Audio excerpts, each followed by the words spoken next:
Une volonté d'apaiser ? La première ministre Elisabeth Borne a annoncé ce mercredi 26 avril que le projet de loi sur l'immigration sera reporté à l'automne prochain, faute de majorité.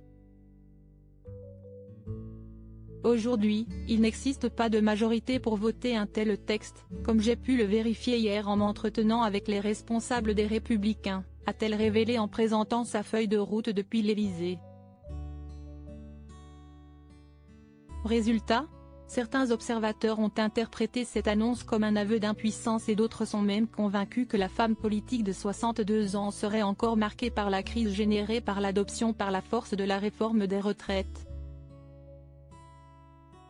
En fait, Borne reste totalement traumatisée par l'épisode des retraites. Elle ne veut pas reproduire cet épisode, a ainsi soufflé un conseiller LR aux Parisiens, ce jeudi 27 avril. Sans surprise, l'annonce de la première ministre sur le projet de loi sur l'immigration a également provoqué les vives réactions de figures incontournables du mouvement Les Républicains.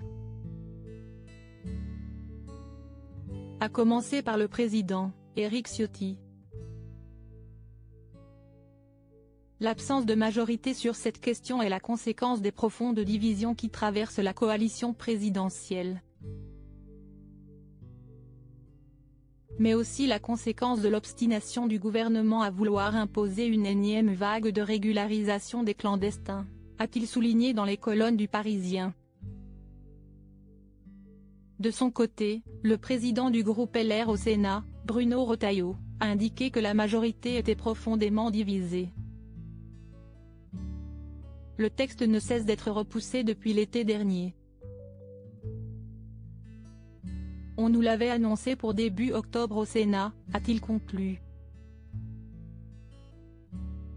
Supérieur à découvrir les ministres du gouvernement Borne III il y a un besoin de laisser retomber la pression grâce au report du projet de loi sur l'immigration. Elisabeth Borne pourrait profiter de ce laps de temps pour constituer une vraie majorité, mais aussi pour apaiser les tensions générées par la réforme des retraites.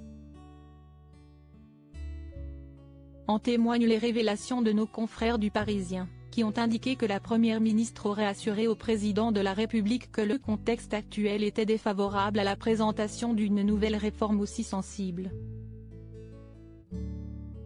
Si on regarde la situation du pays, il y a un besoin de laisser retomber la pression, et ne pas vouloir se précipiter à aborder des sujets qui clivent, aurait-elle insisté en privé.